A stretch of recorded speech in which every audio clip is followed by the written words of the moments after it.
I mean like content, everything that gets pushed out, from branding to ads, to podcasts, to newsletters, to everything that gets pushed out in the world. Website, whatever you need. I sit down my first days. Okay guys, amazing, Washmen, what problem are we solving? Like, what do you mean? We're doing wrong.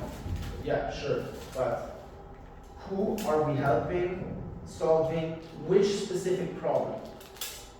Like, well, we're helping men, guys like us, you know, just like doing laundry, what's wrong with you? And I'm like, okay, cool, let's go through it.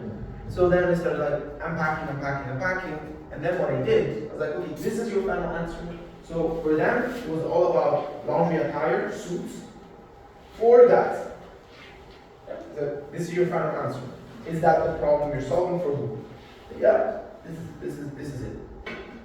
What I did, I spent like 2 days, like a freaking madman, calling customers, sending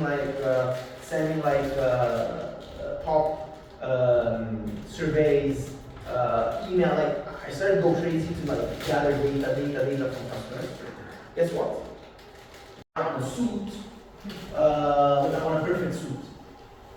But like that is not it. Like we are in the business of time. This is what people value. And on a B2B sales cycle, when you're like shipping features, new features, when you are like working on a sales process, is really understand what is that you need to sell them. In that case, then in our case, our social media strategy, sort of like my ideas was like drafting, is like, oh, we're gonna go from get your suits in minutes and a super good guy to waste no more time on laundry sucks, we got you. So you see, like now it's like a complete different brand. The second thing, I've got too much laundry. So what happened is that now you understand like the cycles of laundry from people. People who like amass laundry, they don't have time, they got too much laundry, and at some point it's so much that they can't handle it, because then it's going to take like a whole weekend to do it. And what we realized, that because we knew that if we had like a super strong front end, then retention would be there, because the retention is done by the quality of the product. However, acquisition is not done by the quality of the product. A lot of founders think that if you have like an amazing product, acquisition will come by itself, because you know the product sells itself. Well, no, you need to have like two things. Product is for retention. Product value is retention. It's not acquisition. Acquisition, you need to like, it's another beast. So it's like when you build like a software, there is front end and back end. Same thing in business. There is front end is marketing, back end is product. So that I don't think they understood, because they didn't really believe in marketing that much, or like marketing growth, demand gen, GTM, whatever you want to call it.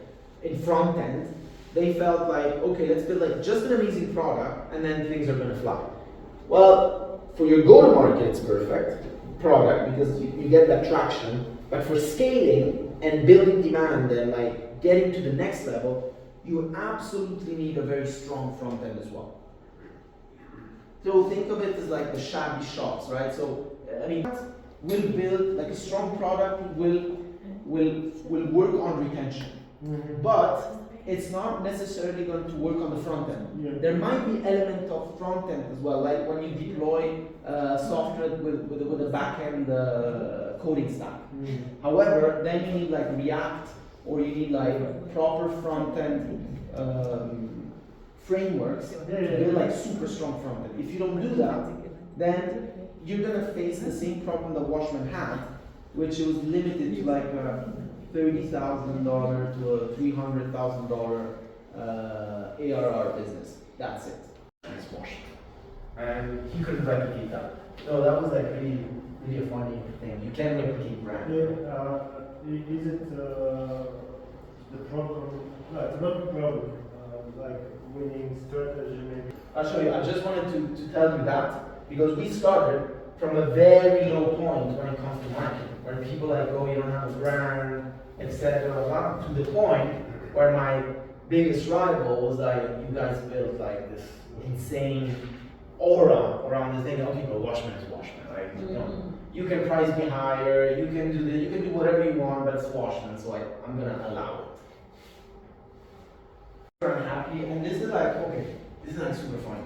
And each time I do this, it's like really, so at some point, there was like, you know, we're starting like looking into things, etc. And I wanted to understand retention.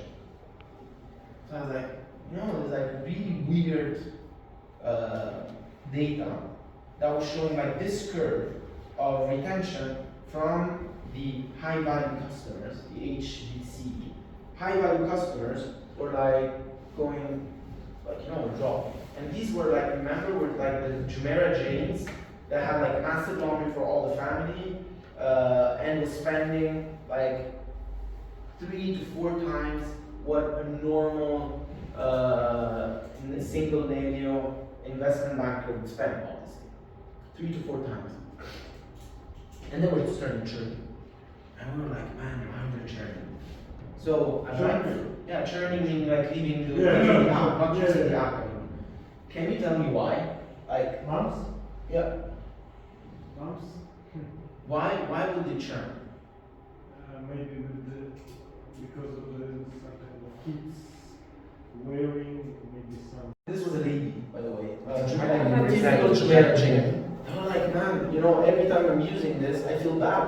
Yeah, You know, the same thing with deliveries. They always put every different item in a different plastic bag, and we always so many for food deliveries. But did you see on the street of Saudi Arabia? like everything is like super plain. So what if we make laundry a freaking rave? You know, like something that is like super contrasting with what laundry normally is.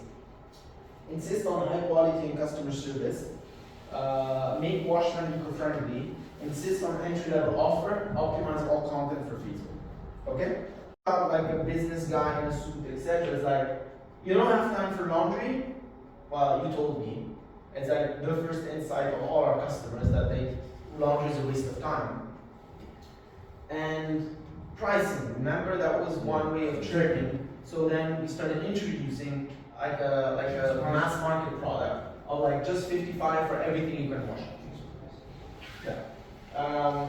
And once we started doing that, like our meta ads started like flying. So we started like testing price elasticity, increasing, like, you know, by testing different pricing, like seeing which one would work, etc. Then you see, at some point, because you saw the bands in your geofence, I would like retarget you with the bands. Like the band became like a marketing asset, because now we know that attention is done by online to offline, offline to online. So I was like really adamant into, okay, we have this van thing that worked, let's leverage that on digital as well. So people are gonna go like crazy. They're gonna see something there and they're gonna see on their phone, and the fact that it's like on 2 different places, that's when you start remembering it. So then we took like, for instance, questions. I went to like a customer service and said, okay, please list all the FAQs that we have. We're gonna do ads about it. So we're gonna retarget people that are not converting or a bit on the fence or whatever, so that we anticipate the questions that they will have. And the question that they will have is that, how much is wash everything? What do you mean by wash everything? This new product that you're launching. Wash everything, I'm gonna show them. I'm just gonna take like a laundry and just like put it on the floor, and at some point, this is what we mean by wash everything. You could wash all of this for only 49 dirhams, which is not even the price of like a meal in Dubai. And we did that for like pretty much everything. So for FAQs, ideas, whatever.